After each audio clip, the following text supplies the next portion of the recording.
Good afternoon and warm welcome to all dear students. Today we will discuss an example based on kurtosis and moments. Then we switch to a point called correlation from unit number 4 statistics 2. Today we will end up with unit number 3 statistics 1 and we switch to the point called correlation in unit number 4 statistics 2. So let us begin. Let us take an example. The first four moments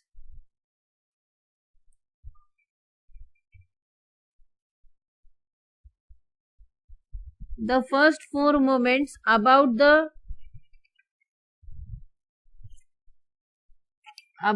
point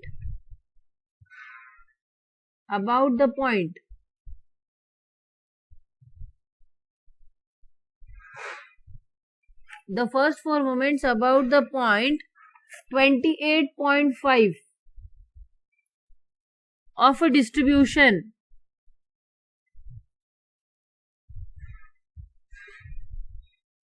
are 0.294. So this is mu1 dash 7.144,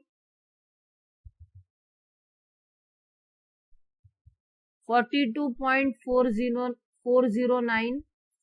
Note down this, and 454.98. तो क्या दिया है? पहले चार moments दिए हैं about arbitrary point 28.5 दिया है. तो ए का वैल्यू 28.5 है. ये mu1 dash, mu2 dash, mu3 dash and mu4 dash है respectively. Calculate the moments about the mean. Calculate the moments about mean. तो हमें रिलेशन पता है moments about mean and moments about arbitrary point. उन relation, उन equations को use करके हम मोमेंट्स अबाउट मीन निकालेंगे. Also evaluate, so this is important part. Also evaluate beta 1, beta 2 and comment on the skewness.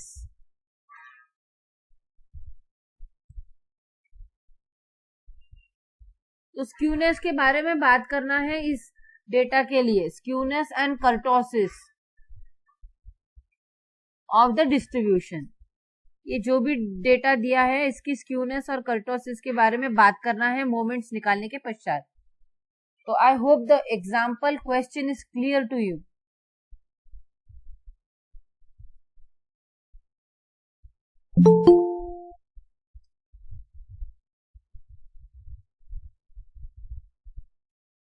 Moments about arbitrary point दिए हैं, moments about mean निकालना है और बीटा 1 बीटा 2 भी निकालना है और स्क्यूनेस और कर्टोसिस के बारे में बात करनी है.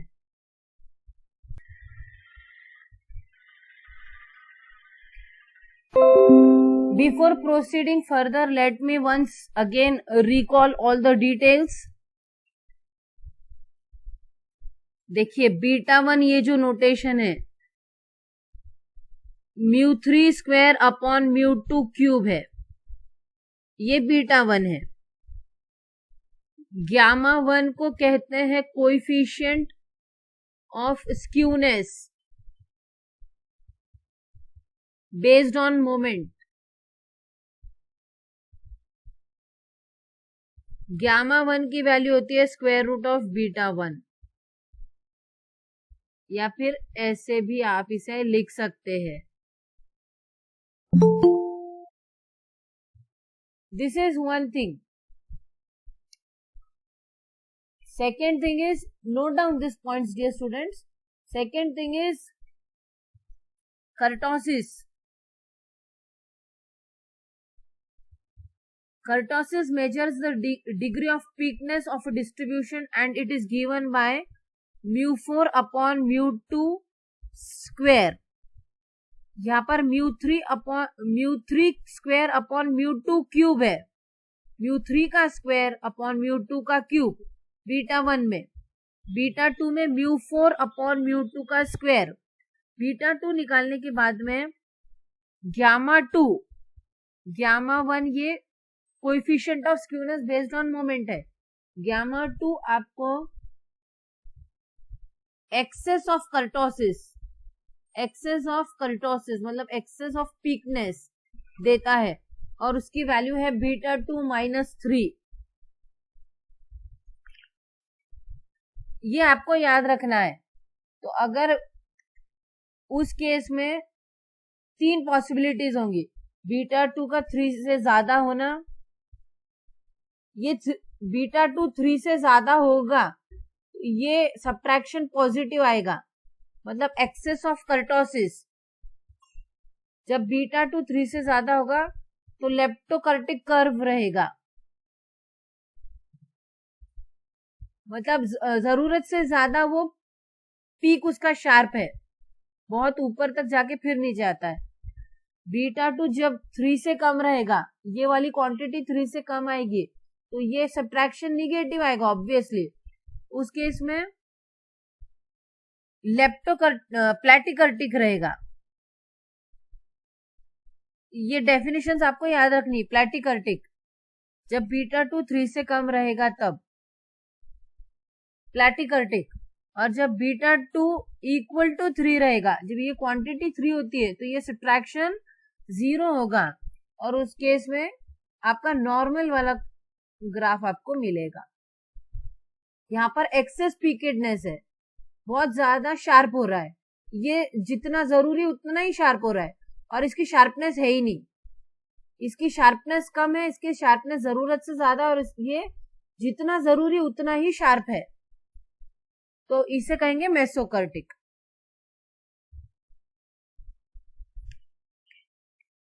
तो excess of peakness beta two -3, beta two depends on moments, likewise gamma1 is coefficient of skewness depends on beta1 which depends on moments। तो अल्टीमेटली हमें मोमेंट्स ही कैलकुलेट करके ये फॉर्मूला से coefficient of skewness based on moment and kurtosis निकालना है। सो this is the question. ये 4 moments about 28.5 है। This is mu1 dash 0.294, mu2 dash 7.144, mu3 dash 42.409, and this is mu4 dash. So let us write down the given things and the expected things. What are we given? A is 28.5, इसके about moments दिए हैं। mu1 dash is 0.294, mu2 dash is 7.144, mu3 dash is 42.409 and mu4 dash is 454.98. This is the given data.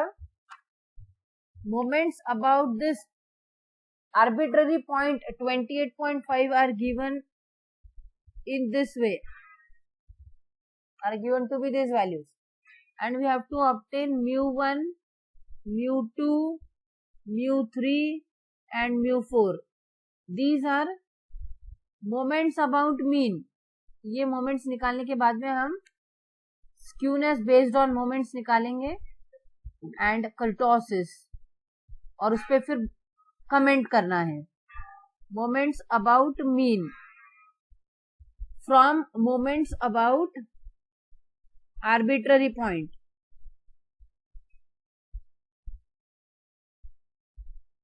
So recall the formulas dear students.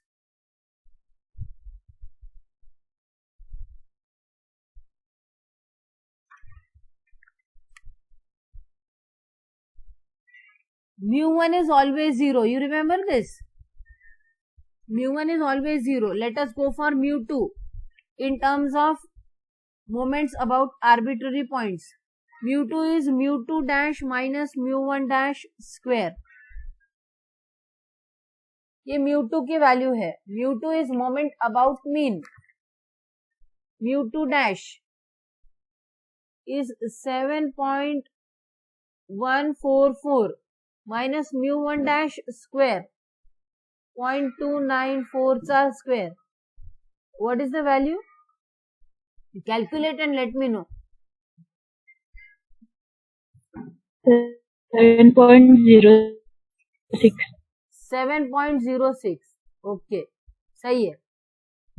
mu3 का formula है mu3 is mu3 dash minus 3 mu2 dash mu1 dash plus 2 mu1 dash सा cube.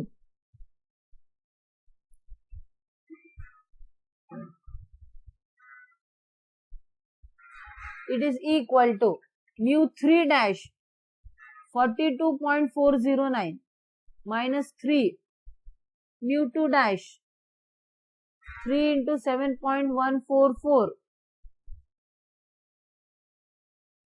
into mu1 dash 0.294 plus 2 into mu1 dash का square. Let me know this value. Third moment about mean. 36.15.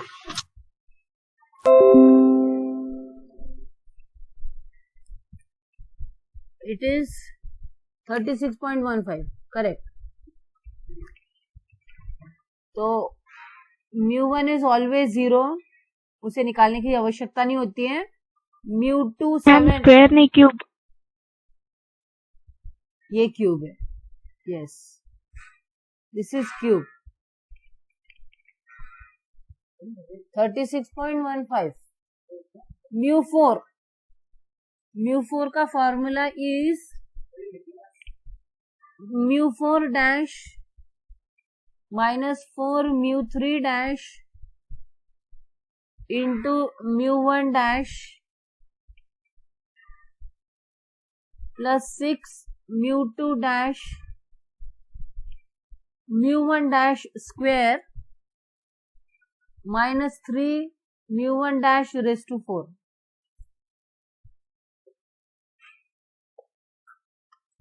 Please substitute the value and let me know the mu4 का value. 454.98 minus 4 into 42.409 into 0.294 plus 6 into 7.144 into 0.294 का square minus 3 into 0.294 raised to 4. कितना आ रहा है mu4?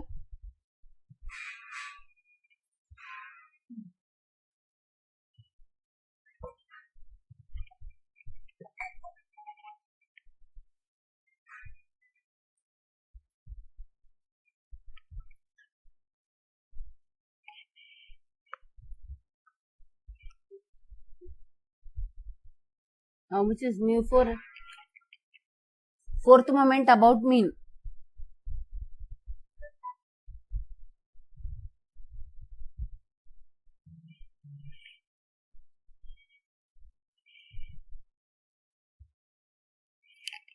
Yes. Take your time, no issues.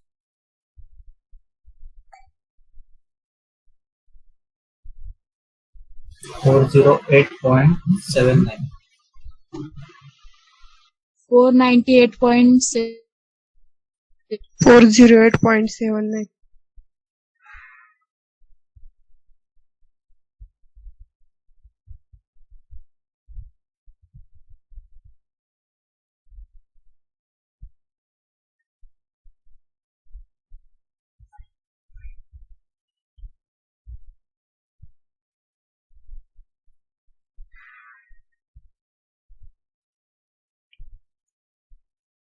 When I heard, I am getting different answers. What is the answer? mu4? 408.79. Yes. 408.79 आ रहा है क्या सभी का? Check it.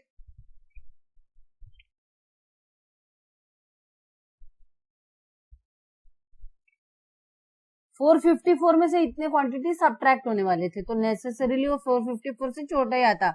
तो 408.79 ये mu4 की वैल्यू है. We have mu1, mu2, mu3, mu4.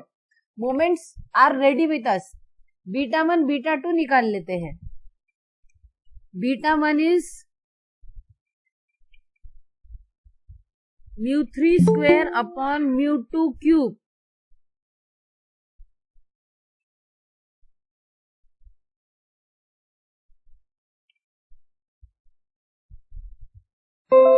mu3 square upon mu2 cube. mu3 36.15 का स्क्वायर अपॉन mu2 का क्यूब. mu2 is 7.06 का क्यूब. β1 की वैल्यू 3.71. 3.71 3.717 है, तो वी कैन अप्रोक्सीमेट टू 3.72.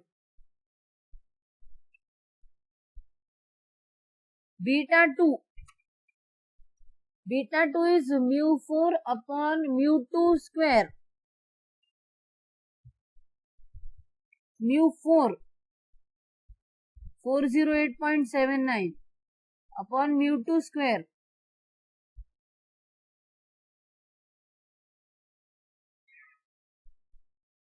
(7.06) का square. β2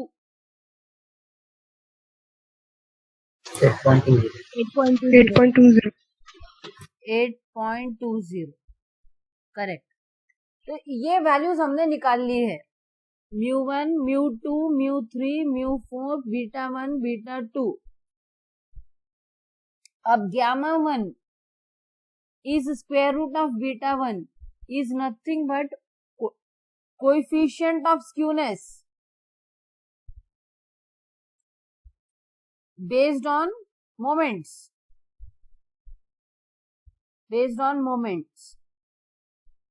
So how much it is? γ1 is the square root of β1. Square root of 3.717. 1.93. Or you could take 1.93. Okay, correct. तो इतनी skewness है, considerable skewness. Skewness is the measure of symmetry और skewness is the measure of asymmetry. This is considerable skewness of the distribution.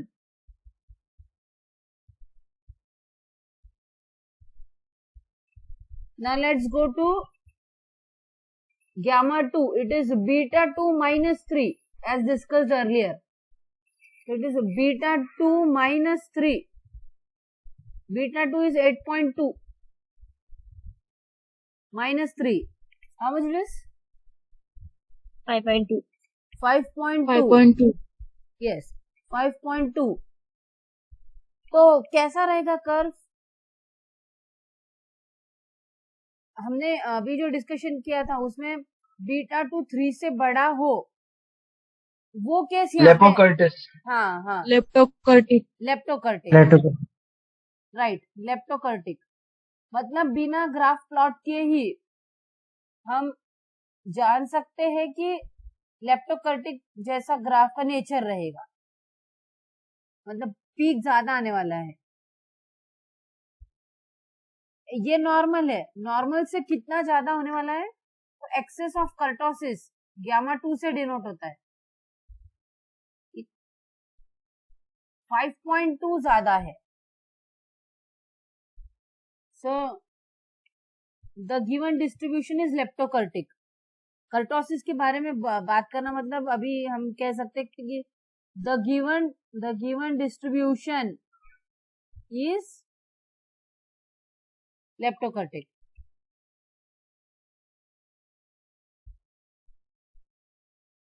And this is about kurtosis and coefficient of skewness based on moments. So here we complete our unit 3, which is called statistics 1. Now we proceed to unit 4, statistics 2. And in this topic I am discussing correlation today. Correlation.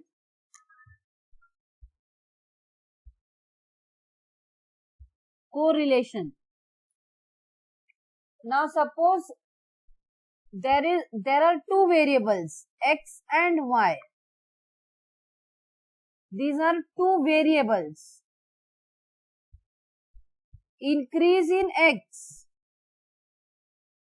is resulting in increase in y, or increase in x is resulting in decrease in y. Then we say that the two variables are correlated.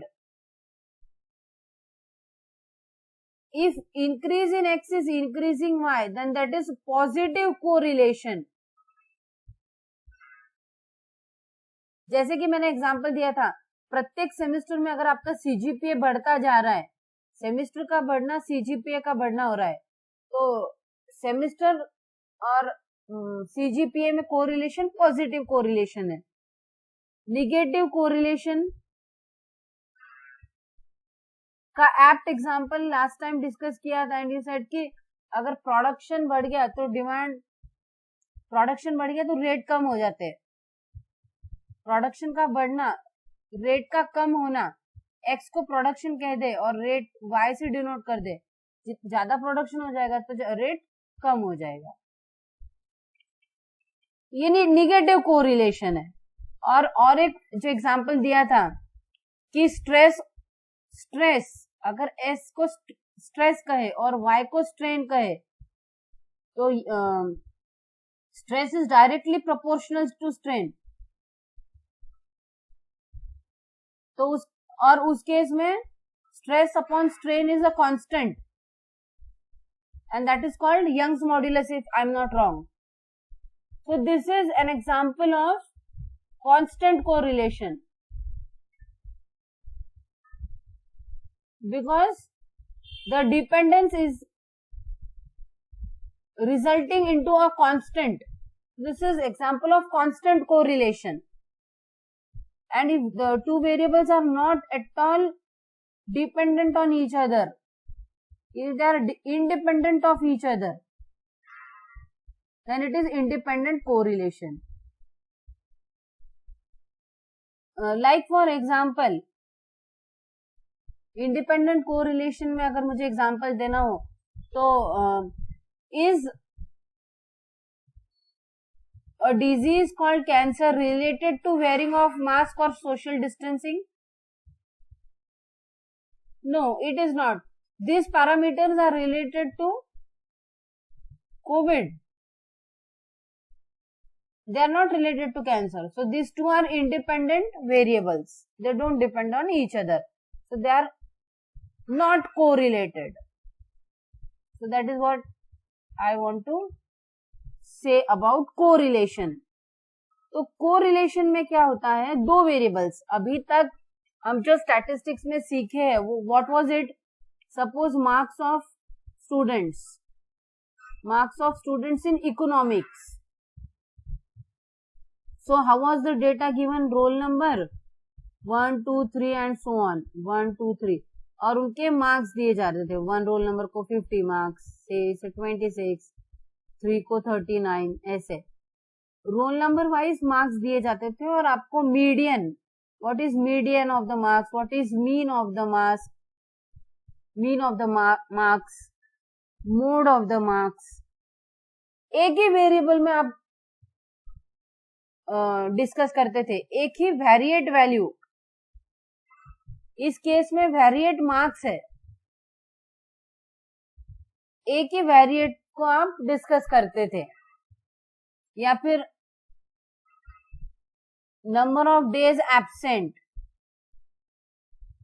Number of days absent and number of students. 10 दिन absent रहने वाले कितने students थे, 20 दिन absent रहने वाले कितने students थे, लाइक दिस। तो number of students was frequency and number of days absent was variate. This was variate and this was its frequency. So what I mean to say is एक ही variate में आप discussion कर रहे थे so far. अब हमें क्या करना है, दो variates है और उन दोनों का डिपेंडेंस चेक करना है कि क्या वो कोरिलेटेड है। कोरिलेटेड है तो डायरेक्ट रिलेशन है, पॉजिटिव वाला रिलेशन है या निगेटिव वाला रिलेशन है दोनों के बीच। पॉजिटिव कोरिलेशन तब होता है जब एक का बढ़ना दूसरे को बढ़ाता है। निगेटिव कोरिलेशन वो होता है जिसमें एक का बढ़ना दूसरे को घटाता है। अब कोरिलेशन को आप ग्राफ से भी समझ सकते हैं। सपोज आपने एक्स वर्सेस वाई प्लॉट कर दिए, एक्स वर्सेस वाई प्लॉट कर दिए और आपको ऐसा ये मिल रहा है, इसे कहते हैं डॉट डायग्राम। तो डॉट डायग्राम अगर ऐसा है तो इट इंडिकेट्स एक्स ज्यादा होना वाई का ज्यादा होता है। इस एक्स के लिए ये वाई है, यहाँ का एक्स ले लू मैं तो उसका वाई ये है। एक्स कम है इससे तो उसका वाई भी अगले वाले की वाई से कम है। तो ये हो गया आपका positive correlation. On the contrary अगर आपका बार डायग्राम या डॉट डायग्राम, स्कैटर डायग्राम ऐसा आता है तो उसका मीनिंग क्या है, पहले ये एक्स लिया और बाद में ये एक्स की वैल्यू इस एक्स से छोटी है, इसका वाई इतना आ रहा है और इस एक्स का वाई इतना आ रहा है। एक्स का बढ़ना वाई को कम कर रहा है, तो अगर ऐसा ग्राफ होगा तो निगेटिव कोरिलेशन रहेगा। ये ग्राफिकल मेथड है, ठीक है। और अगर सपोज वो स्कैटर डायग्राम ऐसा स्क्वायर आ जाता है तो ये constant correlation, constant x upon y constant आना, this is constant correlation. So correlation में आपको दो वेरिएबल्स के बीच में क्या रिलेशन है वो ढूंढना होता है। I hope you are now acquainted with what is correlation.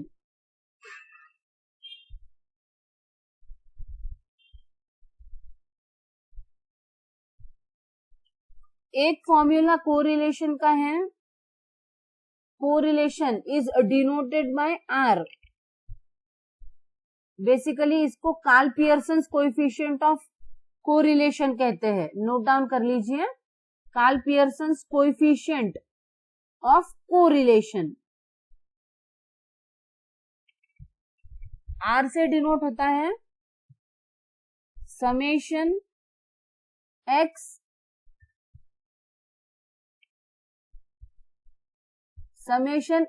into y divided by square root of summation of x square into square root of summation of y square। Capital X का meaning है x minus x bar, capital Y का meaning है small y minus y bar. x और y दो variate values रहेगी और उनके बीच में कोरिलेशन का कोएफिशिएंट होगा summation of capital X into Y.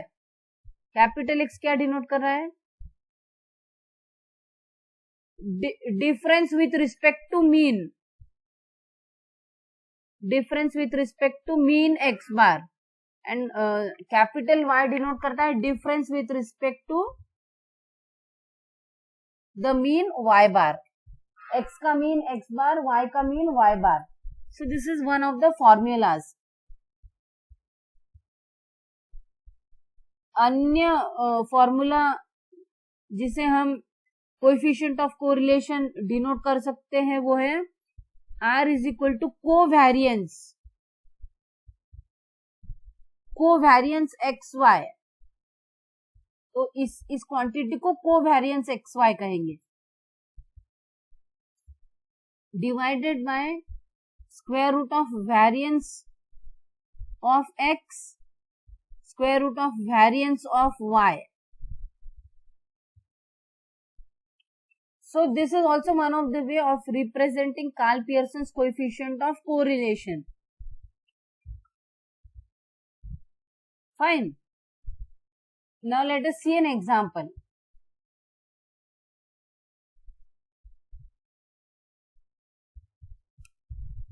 इसमें किसी को कुछ पूछना है?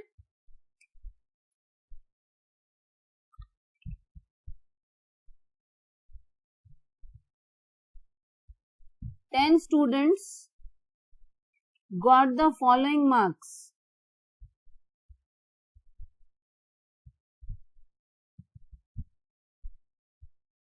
In economics and statistics.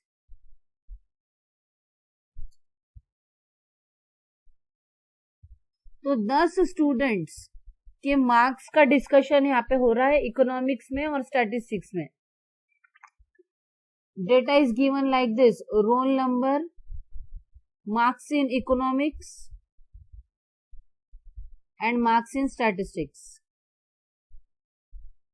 Roll number 1, 2, 3, 4, 5 up to 10, continuous up to 10. Marks in economics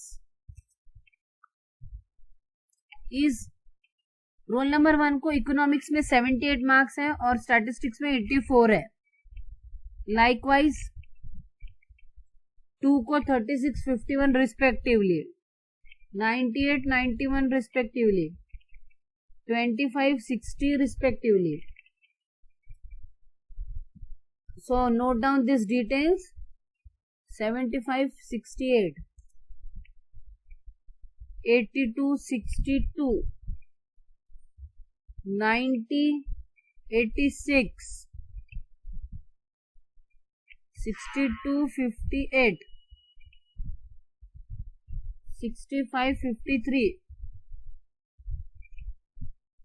39, 47। ये दिया हुआ डेटा है and the question is calculate coefficient of correlation. Calculate coefficient of correlation, correlation का कोएफिशिएंट ढूंढना है। We will be using Karl Pearson's formula to obtain coefficient of correlation. My question is, जो data दिया है वो discrete data है या grouped data है? डिस्क्रीट डेटा है, ग्रुपिंग है ही नहीं।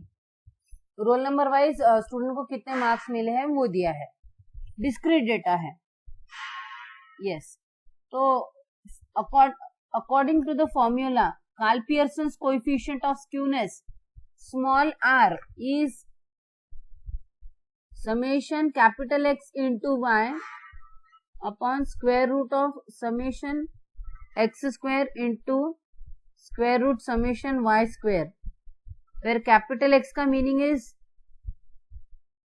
deviation from the mean and this is deviation from the mean y bar. X or small x denotes marks in economics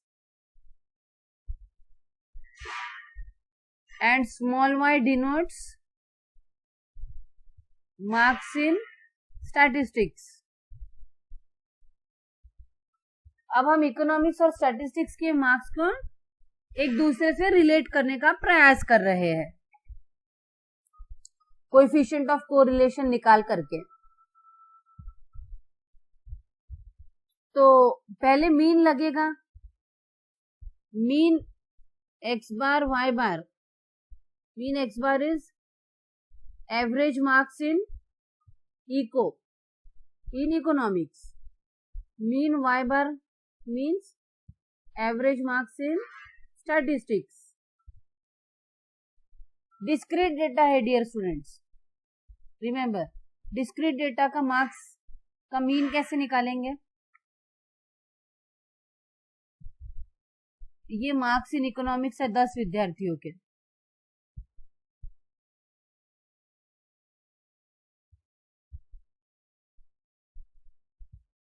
find out the mean. Mean कैसे निकालेंगे इसका?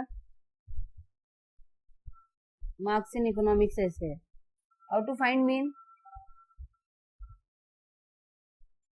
10 quantities है, 10 quantities को add कर देंगे and divide by the number of items. 10 items are there, so it is all this quantities का summation यहाँ आएगा divide by 10. So you perform this 78 plus 36 plus 98 plus 25 plus 75 plus 82 plus 90 plus 62 plus 65 plus 39 whole divided by 10. Average marks in economics.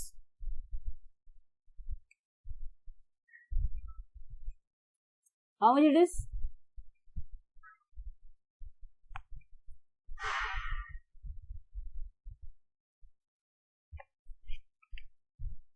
Discrete data है इसीलिए mean इस फॉर्मूले से निकाल रहे हैं, डायरेक्ट मेथड।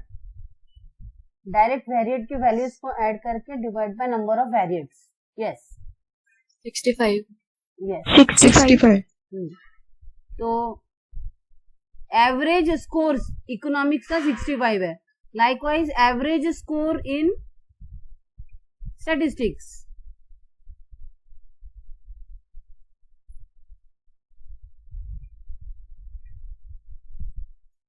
इनका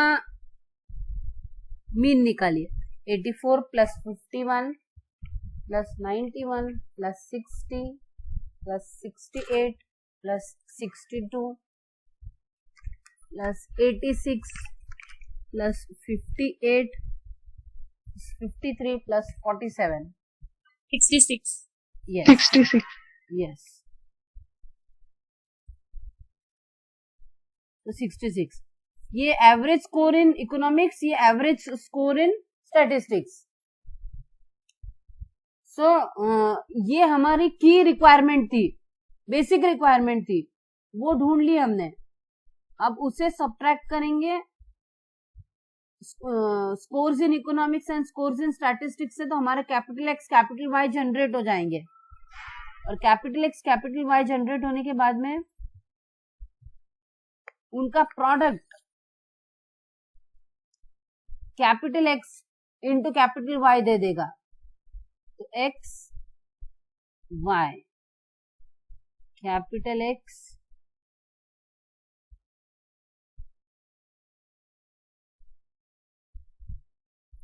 is X minus X bar. X bar की वैल्यू 65 है।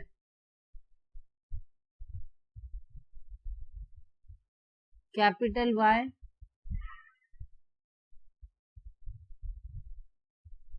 y माइनस y बार की वैल्यू 66 है। x y मिलते ही आपने ढूंढना है x into Y.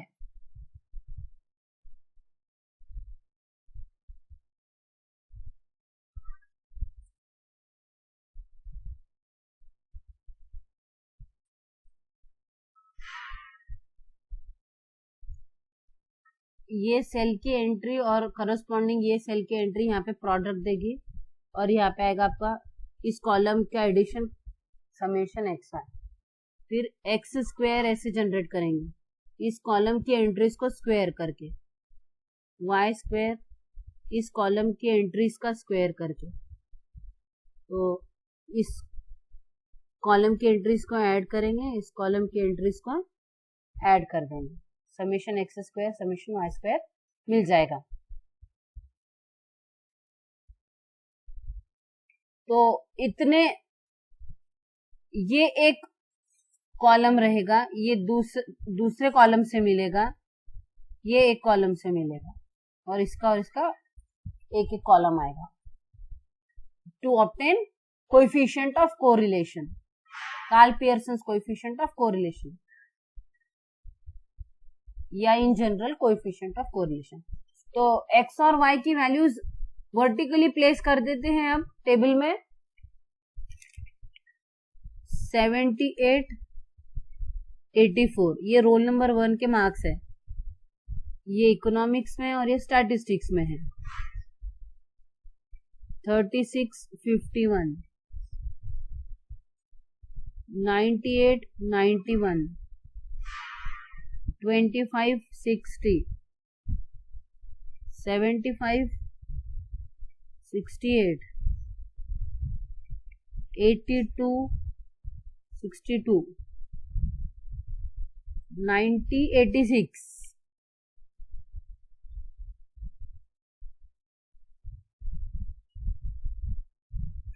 62, 58,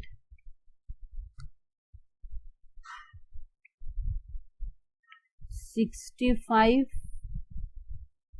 53, 39, 47.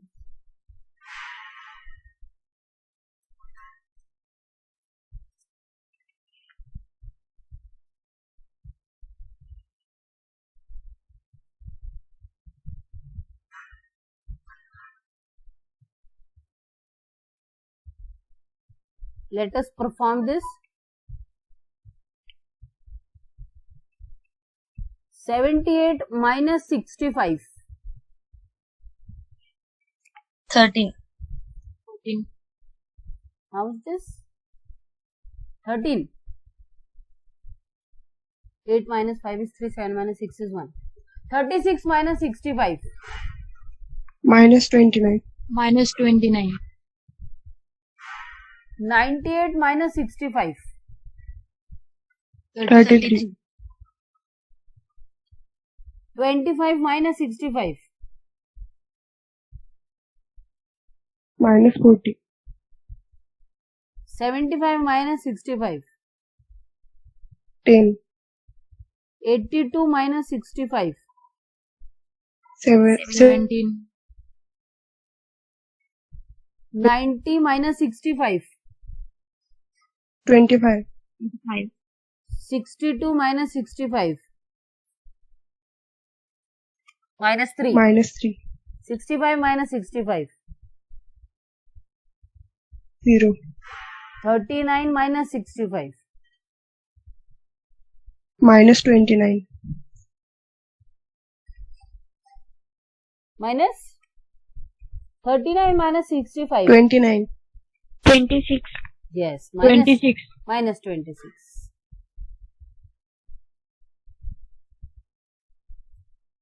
Let us find the deviation from mean for marks in statistics. 84 minus 66. 18. 18. Right. 51 minus 66. Minus 12. No. 51 minus Minus 66. 15. Minus 50. 15. 91 minus 66. 25. 5. 60 minus 66. Minus 6. 68 minus 66. 2. 62 minus 66. Minus 4. Minus 4. 86 minus 66. 20. 58 minus 66. Minus 8. 53 minus 66. Minus 13. 13. My 47 minus 66. Minus 19. 9. Yes. Now x into y.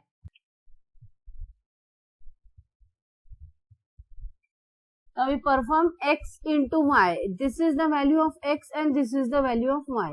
13 into 18 is 234. Minus 29 into minus 15.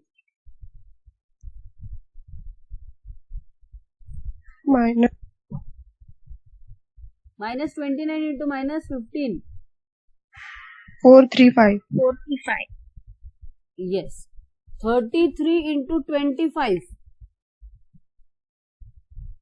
825. 825. Yes. Minus 40 into minus 6. 240. Minus 240. Plus 240. Minus into minus becomes Yes. plus. So it is plus 240. 10 into 2. 20. 17 into minus 4. Minus 68. Minus 68. Yes. 25 into 20.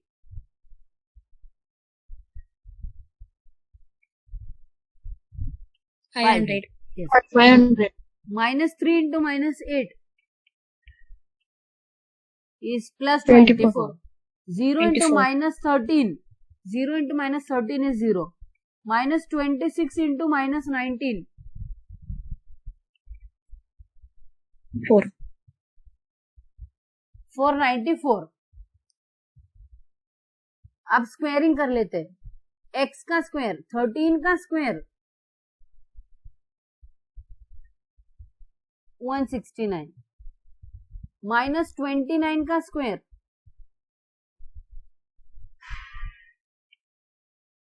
841. 33 का square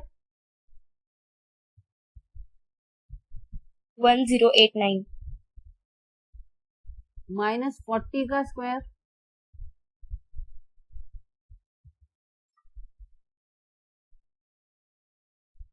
1600. 10 का square 100. 17 का square 289. 25 का square 625. 625. Minus 3 का square 9. 0 का square 0 Minus 9. Plus 9 minus 3 into minus 3 is plus 9. Point to be remembered. 0 into 0 चा square is 0. Minus 26 चा square. Minus 26 into minus 676. 676. Perfect. 676. Yes. Y का square निकाल लेते. 18 square 324. 320. yes. Minus 15 चा square 225. yes. 25 चा square 625. 625. minus 6 चा square 36. 2 चा square 4. minus 4 चा square plus 16. 20 चा square 400. minus 8 चा square plus 64. minus 13 चा square 169. आणि minus 19 चा square. minus 19 चा square. How much it is? 361. Yes. 360. Yes. सही है. अब यहाँ पर समेशन एक्स वाई कॉलम की addition.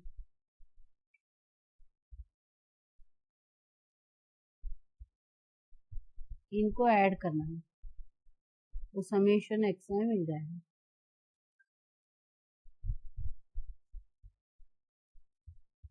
Two 704.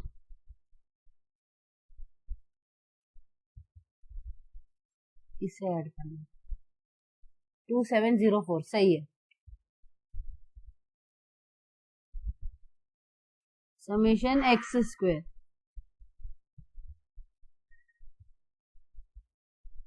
These quantities we need.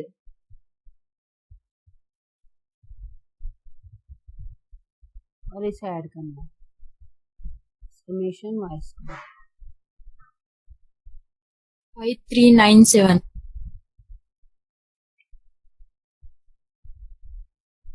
summation x square is 5397. 539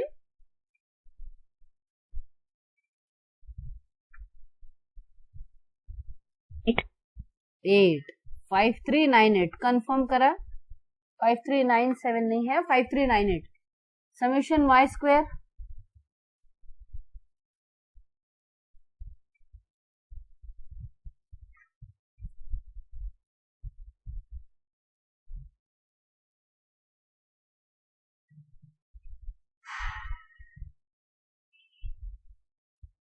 summation y square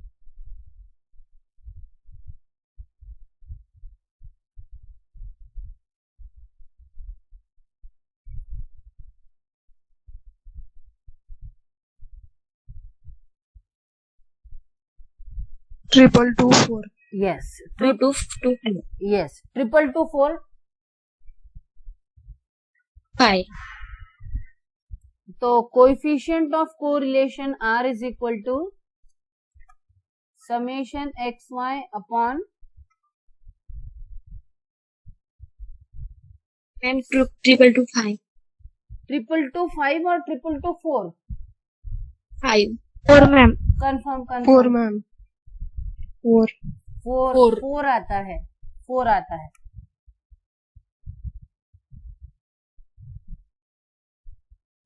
ये वैल्यू यहाँ आ जाएगी न्यूमरेटर में, ये वैल्यू यहाँ आएगी और ये वाली वैल्यू इसके प्रोडक्ट में आएगी और इसका स्क्वायर रूट. पॉइंट भी remember dear students, square root of summation of x square. Summation of x square available है, उसका स्क्वायर रूट लेना पड़ेगा. Summation Y square is available, square root लेना पड़ेगा. 2224 का square root into square root of 5398 ये आएगा डिनोमिनेटर में और न्यूमरेटर में 2704 से डिवाइड करेगा. फिर हाउ मच दिस?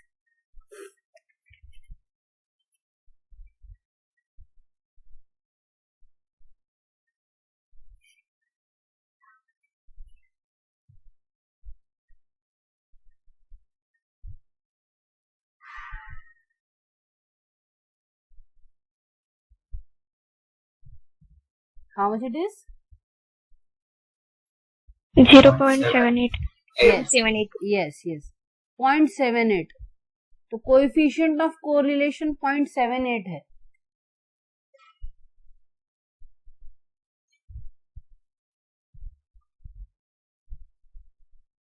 इकोनॉमिक्स और स्टैटिस्टिक्स के मार्क्स को कोरिलेट करे तो उसका कोएफिशिएंट 0.78 आ रहा है. अब और एक इम्पॉर्टेंट इंफॉर्मेशन मैं आपसे शेयर करना चाहूंगी, वो ये है कि ये x वर्सेस y ऐसा लिया आपने, ठीक है, और आपका ग्राफ ऐसा आता है. तो इस केस में कोरिलेशन का कोएफिशिएंट ऑफ कोरिलेशन +1 होता है. इसे आप slope of the straight line से भी याद रख सकते हो. और x वर्सेस y में अगर आपकी ग्राफ ऐसी जाती है, स्ट्रेट लाइन ऐसी,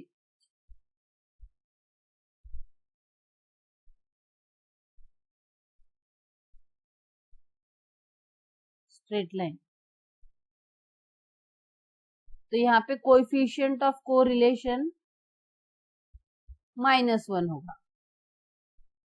+1 कोएफिशिएंट आ रहा है मतलब इंक्रीजिंग ग्राफ है, x का बढ़ना y का बढ़ना दर्शाता है.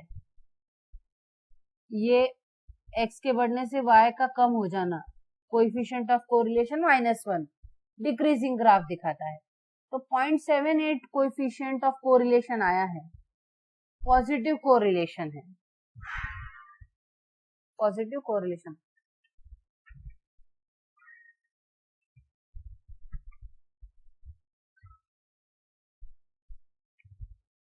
So to a greater extent positive correlation है, isn't it? 0.78 is near to +1, तो इससे थोड़ा अंदाजा हम लगा सकते हैं। अब आज जो हमने एग्जाम्पल डिस्कस किया वो डिस्क्रीट डेटा का था। कल हम एक एग्जाम्पल डिस्कस करेंगे कोरिलेशन का, जिसमें एक वेरिएबल में एंट्रीज डिस्क्रीट वाली होंगी और दूसरे वेरिएबल में एंट्रीज प्रूफ डेटा वाली होगी। ये डिस्कशन का, ये एग्जाम्पल का कोरिलेशन हम कल ढूंढेंगे।